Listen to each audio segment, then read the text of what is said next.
หลายกว่า1/3ของห้องเรียนชั้นประถมศึกษาในสาธารณรัฐประชาธิปไตยประชาชนลาวแม่นเป็นห้องควบที่มีนักเรียนจาก2ขั้นเรียนขึ้นไปเรียนร่วมกันในห้องเรียนเดียวซึ่งเป็นสิ่งท้าทายและเรียกร้องให้ครูมีการดัดปรับบทเรียนแบ่งความเอาใจใส่ในทุกๆขั้นเรียนพร้อมทั้งรับประกันให้นักเรียนทุกคนมีส่วนร่วมในกระบวนการเรียนรู้และสามารถบรรลุตามจุดประสงค์ของบทเรียน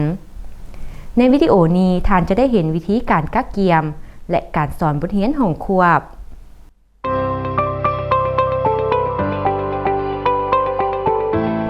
ห้องควบบ่คือกับการสอนห้องขั้นเรียนเดียวห้องควบเรียกร้องให้ครูต้องเลือกและดัดปรับกิจกรรมเพื่อให้นักเรียนได้เฮ็ดกิจกรรมเอกราชในขณะที่ครูเน้นใส่การสอนขั้นเรียนอื่นนี่แม่นเหตุผลที่ว่า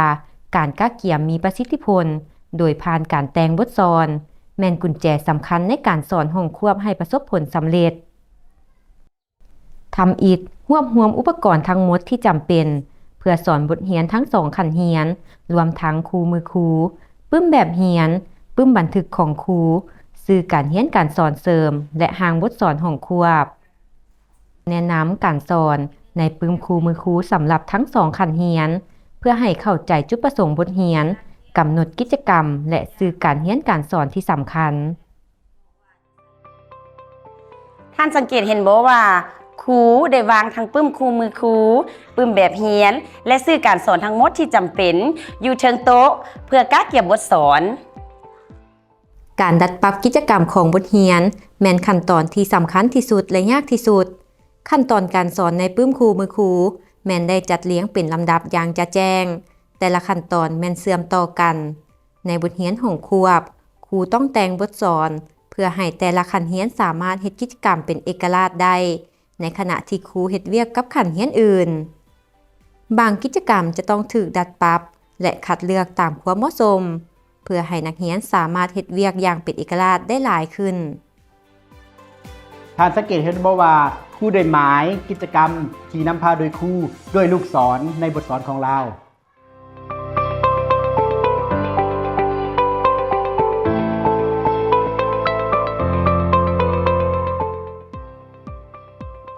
ท่านจะแต่งบทสอนห้องควบขั้นต่อไปของท่านคือแนวใด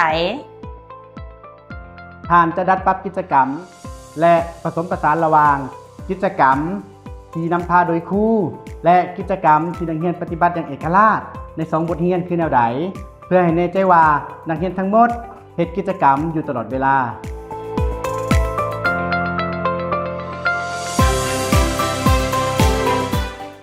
การสอนห้องควบมี4ขั้นตอน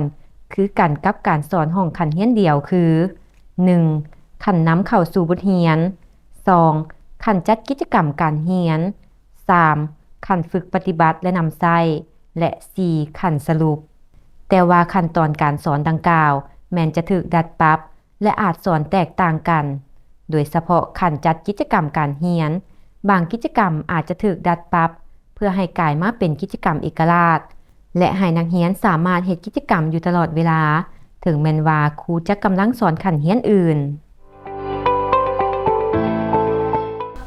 เริ่มต้นด้วยขั้นนำเข้าสู่บทเรียนพร้อมกันทั้ง2ขั้นเรียนเลือกกิจกรรมที่ม่วนและมีพลังเช่นห้องเพลงที่เกี่ยวข้องกับหัวข้อกับบทเรียนหรือนำเสนอรูปภาพหรือวัตถุที่ติดพันกับหัวข้อบทเรียนเพื่อดึงดูดความสนใจของนักเรียนครูควรอธิบายอย่างจะแจ้งถึงสิ่งที่นักเรียนจะได้เรียนรู้จากบทเรียนนี้โดยใช้ภาษาที่เหมาะสมสำหรับ2ขั้นเรียนนำใช้วิธีการโต้ตอบเช่นคำถามที่สามารถตอบได้ไวหรือการระดมความคิดเป็นกลุ่มเพื่อให้นักเรียนทุกคนได้คิดเกี่ยวกับหัวข้อสุกยูให้มีการประกอบคำเห็นโดยการตั้งคำถามที่เหมาะสมแก่ทุกระดับความเข้าใจแตกต่างกัน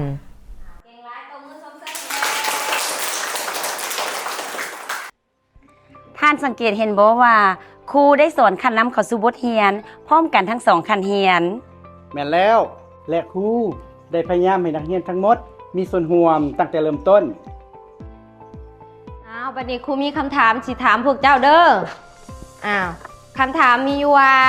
นิทานแม่นหยังมีไผตอบได้โอ้ ว่าสี่ลูกตอบครูก่อน ทีมสกุลแล้วเขาตอบนิทานแมนเรื่องเล่าในอดีต โอ้เก่งหลายปหาเด้ จันสกุลแล้วเขาตอบนิทานแมนเหตุการณ์ใดหนึ่งของสัตว์และคน ตัวมือส้มเซยให้แด้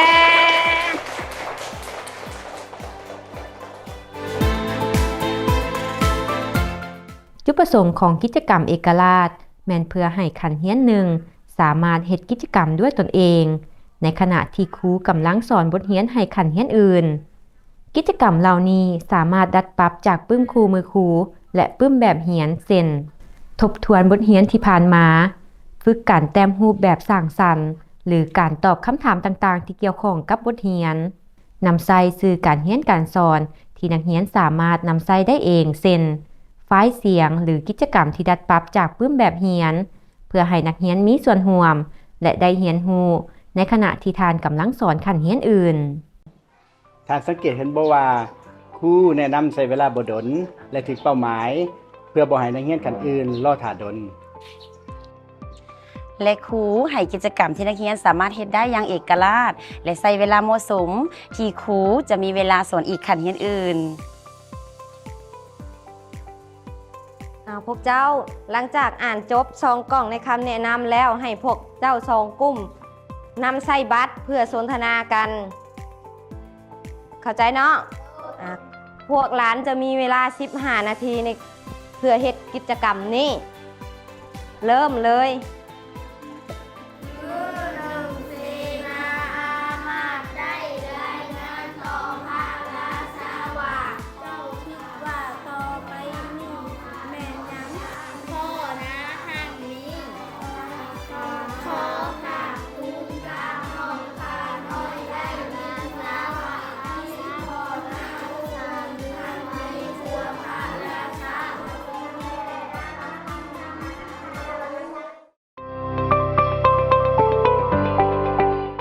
จากนั้นครูสอนนักเรียนขั้นอื่นและอธิบายบทเรียนตามขั้นตอนการสอนที่ทานดัดปรับจากปึ้มครูมือครูของขั้นเรียนนั้นในขณะที่ขั้นเรียนอื่นแม่นกำลังเฮ็ดกิจกรรมเอกราชในตอนที่ครูนำพาบทเรียนเป้าหมายต้นต่อแม่นเพื่อสอนเนื้อไหนให้มีประสิทธิภาพให้เน้นใส่ว่าเนื้อไหนที่สำคัญและเป้าหมายการเรียนแม่นบรรลุได้ ท่านสังเกตเห็นบ่ว่าครูกำลังใช้คู่มือครูเพื่อสอนกิจกรรมการเรียน และกิจกรรมเอกราชแม่นนักเรียนปฏิบัติกิจกรรมด้วยตนเอง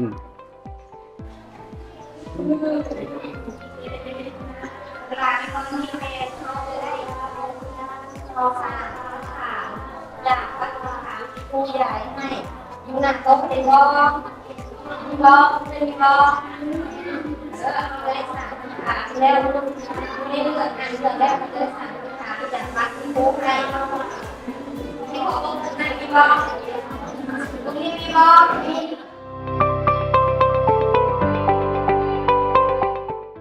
เมื่อครูสอนจบขั้นเรียนหนึ่งแล้วนักเรียนก็พร้อมแล้วที่จะเฮ็ดกิจกรรมในขั้นฝึกปฏิบัติและนำใช้ของเขาเจ้าอย่างเป็นอิสระ หลังจากนั้นครูสามารถเคลื่อนย้ายไปหาขั้นเรียนอื่นอธิบายบทเรียนของเขาเจ้าโดยปฏิบัติตามขั้นตอนที่ระบุไว้ในปึ้มครูมือครูหลังจากการอธิบายครูก็เกี่ยมนักเรียนห้องนี้สำหรับกิจกรรมในขั้นฝึกปฏิบัติและนำใช้ ท่านสังเกตเห็นบ่ว่าครูบ่เพียงแต่ใส่ปึ้มครูมือครูเท่านั้น แต่ยังอิงใส่บทสอนของเราเพื่อกวดเบิงว่ากิจกรรมต่างๆ ได้ถึงดัดปรับเข้ากับบทเรียนของครู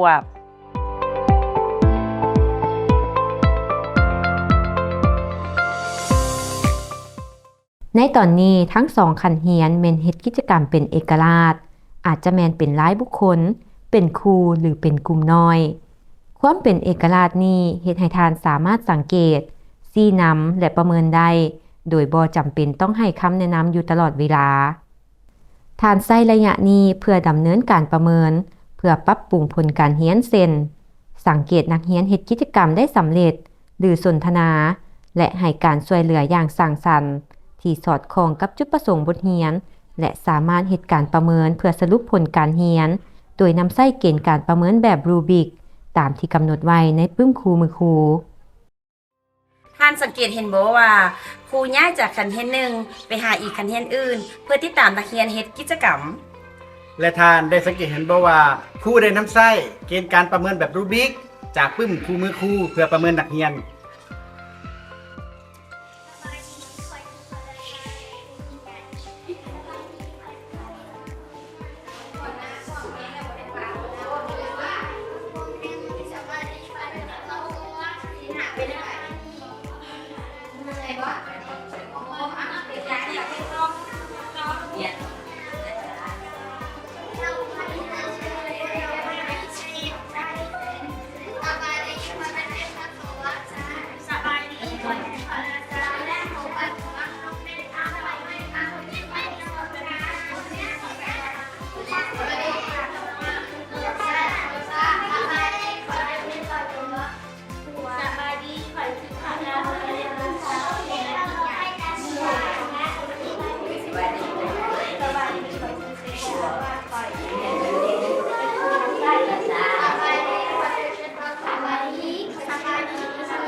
การสรุปช่วยให้นักเรียนสังรวมการเรียนรู้ของเขาเจ้า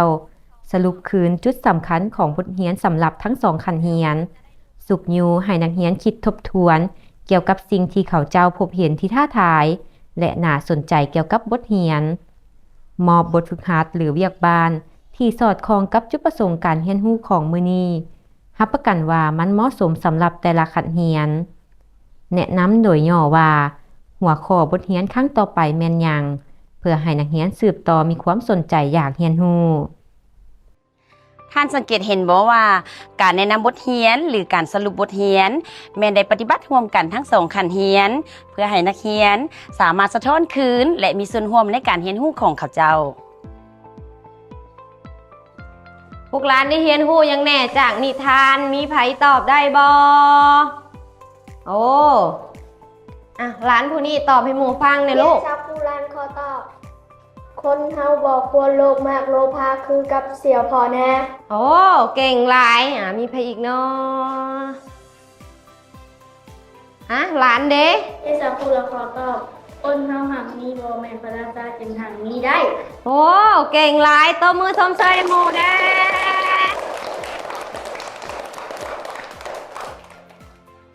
แล้วทานเด ทานจะกล้าเกียมและสอนบทเรียนของควบข้างต่อไปของทานคือแนวใด เพื่อให้แน่ใจว่าทั้ง2คันเรียนจะมีส่วนร่วมในการเรียนตลอดเวลา ในวิดีโอนี้ท่านได้เห็นวิธีการกักเกียมบทสอนและสอนห้องควบตามบทสอน ตอนนี้ลองสะท้อนคืนถึงการสอนห้องควบของท่านจะเฮ็ดแนวใดในบทเรียนครั้งต่อไป เพื่อปฏิบัติตามคำแนะนำที่เห็นในวิดีโอนี้ บันทึกแนวความคิดของท่านเป็นส่วนหนึ่งของการพัฒนาวิชาชีพครูแบบต่อเนื่อง และให้แน่ใจว่าท่านได้ปฏิบัติการเปลี่ยนแปลงเหล่านั้น ถ้าหากท่านยังพบสิ่งท้าทายกับการกักเกียมบทสอนและการสอนห้องควบท่านสามารถเบิ่งวิดีโอและชุดอุปกรณ์ช่วยเหลือครูโมดูล10เพื่อเป็นพื้นฐานให้แก่การพัฒนาวิชาชีพครูแบบต่อเนื่องของท่านสามารถเข้าไปเอาชุดอุปกรณ์ช่วยเหลือครูได้ทางคลังปัญญาลาว และโดยการสแกนรหัส QR ที่ปรากฏเทิงหน้าจอนี้นำใส่ตัวอย่างหางแต่งบทสอนที่ได้ถูกออกแบบมาเพื่อเป็นพื้นฐานสำหรับการแต่งบทสอนห้องควบ โดยสแกนรหัส QR ที่ปรากฏเทิงหน้าจอนี้ขอคำแนะนำจากผู้อำนวยการโรงเรียน เพื่อนร่วมงานหรือผู้เฮ็ดเวียกศึกษานิเทศในเมืองของท่านยังสามารถเฮ็ดกิจกรรมอื่นๆเช่นการสังเกตการสอนในห้องเรียน การสอนเป็นครูร่วมกับผู้เฮ็ดเวียกศึกษานิเทศ หรือผู้อำนวยการโรงเรียนของท่านยังสามารถสนทนาสิ่งท้าทาย และบอกเล่าการปฏิบัติที่ดีที่สุดของท่านในรอบเรียนการเรียนรู้หรือในกลุ่ม WhatsApp